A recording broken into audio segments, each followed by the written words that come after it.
Welcome to the Coast to Coast podcast, brought to you by Play Picks and the Lines, coming to you from the West Coast. Josh Lander, joined as always by my guy, Nate Weitzer, on the East Coast, where we are looking at Game 5 in the Eastern Conference Finals. A little bit of a macabre feel to this right now, as we are without both stars. Giannis went down with that nasty leg injury, something with his knee, hyperextended it. We'll see what it's like here as we're shooting this. We're still waiting on the diagnosis. Hopefully more to come very, very soon, but we'll be taking a look at all the odds within the series and Game 5 for this one. As we said, both superstars likely to miss Game 5. Make sure that you are liked and subscribed to the page. Jump in the comments. Let us know what you guys think about this series. It's taken some wild turns. Loving to see what you guys think is coming down the road for each team here. And make sure that you are also have a FanDuel or a DraftKings account. If you do still need one, head to fdpicks.com or dkpicks.com. Find those local listings and playoff promos in your area. Nate, let's jump into Game 5 and obviously a little bit of what happened in Game 4 there. Yeah, and a little bit of what the overall landscape looks like. I mean, there have been a lot of injuries to big names, but this is the biggest to happen at this stage in the playoffs. It just completely flips the futures market. The Bucks were minus 112, favorites to win it. Now they're plus 380. The Suns are now heavy favorites at minus 160, and the Hawks at plus 600. Actually looking like a decent value bet that they could get Trae Young back for the finals should they navigate this series. But yes, concentrating on Game 5, the Bucks opened at minus 3. It's down to minus 2 as people take some of that Hawks action, and the total hovering around 215, 216. So Giannis is out. We know that. I think we can assume Trae will sit this game. No reason to push it after his guys picked him up. Bogdanovich, the reason we thought that the Hawks weren't going to be able to win without Trae is Bogdanovich being hobbled, but he found some life, went 6 for 14 from 3. Kevin Huerter established that he can be that secondary ball handler. 7 assists. Lou Will obviously getting the start, 8 assists, 7 for 9 from the field, 21 points. And the team posts a 98 defensive rating. Really, shout outs to Cam Reddish for bringing all that down. I mean, in limited minutes, but his playoff debut, and he just put the clamps on Chris Middleton. Just had a miserable night for Middleton. And it was the team strategy employed by Nate McMillan to just deny Middleton any space to launch, not as quick of a driver. You got to think now without Giannis in the mix that they're going to be it's going to be even easier to deny Middleton on that. I'm not running away in any sense with the narrative that, now the Bucks are going to be even worse, because we just saw the flip side of that narrative, right? We saw the Hawks. When your superstar goes down, sometimes you just play better team ball. You play inspired team ball. The other team relaxes. I'm sure the message for the Hawks in that locker room will be, don't relax. They're still going to be coming. They're still at home. That at the same time, it's human nature. And the Bucks, they are going to be able to move the ball a little bit better without Giannis. They are going to have shooters all over the floor, which they don't with Giannis. Interesting to know, in the regular season, their net rating was a little bit better. They only went 6-5 in 11 games without him, but better net rating, and shot 41% from 3 as a team versus 36%. So I think it's really a make or miss league for the Bucks. That's why I'm not really trying to pick them to win or lose. I think it will depend on how many threes they hit. The one thing I am going to hit is the Hawks to go under 107.5 points, though. As valuable as Giannis is defensively, I think the Bucks have enough good defenders still. I think they will be motivated coming back home, and they will be able to hold them in check. And I mean, when the Hawks scored 110 with Clint Capella throwing some bullshit in over the backboard, obviously, then that's not the norm for them. If you look at the Philly series, the last 4 games of that, their high was 109. Every game went under in the last 4. So the Bucks have been winning with defense. I mean, the Hawks also like to win with defense, and Nate McMillan, as a superior coach to Budenholzer, can keep this game low scoring, and the Hawks could still win this game without scoring 107 points, is my point. Yeah, I would say, what I'm actually looking at is sort of a similar, feel to Game 5 just reverse, right? So game 4, Hawks come out. They don't have their star. They just lost him last game. They're at home now, right? Still in game 4. So they have at least the momentum of the crowd, and they came out hot to start, and that really carried them. Even before Giannis went down, they were up by about 8 or 10. But I will say, finishing the point, I do think that's going to be the case for the Bucks in Milwaukee in Game 5. I expect them to come out hot. I expect them to be the ones that have a lot more offense and a lot more ball movement and a lot more contribution from the bench. The way that the Hawks, their bench moved, some of them moved into the starting role, but then you got Cam Reddish back, you got Bogey clearly healthy, and they all came to play at home, as we've said throughout the playoffs, which is the case for the role players. They play better at home, especially in the playoffs when you have a crowd. Now, especially this year, for the first time ever, you actually have a crowd that even at, let's say, a capacity of like 11,000 or half of that, it still sounds insanely loud and really pushes guys like Cam Reddish and Kevin Huerter, who haven't been there yet, to come out and perform well.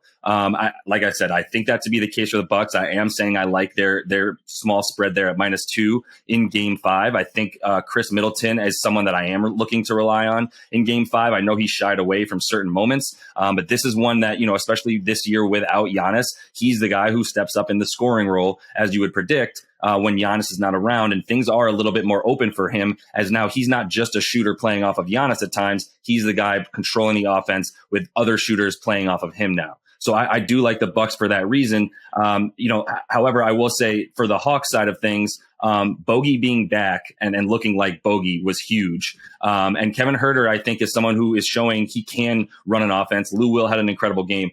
I don't think Lou Will has 2 straight NBA playoff performances like that in his bag anymore. He hasn't shown that ability yet this season, even to be, he puts together a nice game here and there, and then you sort of don't see him for a little bit. So I would expect a little bit of regression from the amount of offense to the point of under 107.5 for them. I don't think they'll be able to get that. I'm a bit scared of 216 just because I could see the Bucks still being able to put up almost 120 points if they're able to actually put the ball in the net. I don't know why you would feel comfortable about that right now, except for, like we said, of that sort of weird dynamic that happens, especially in the playoffs, when you have a star go down and then you look at, what the other guys are able to do. No player props available as the time of we're shooting this. There's a few things we can bank on FanDuel right now. Obviously, they're expecting Chris and Drew to step up for the Bucks. So right now, Chris Middleton's point total is 26.5.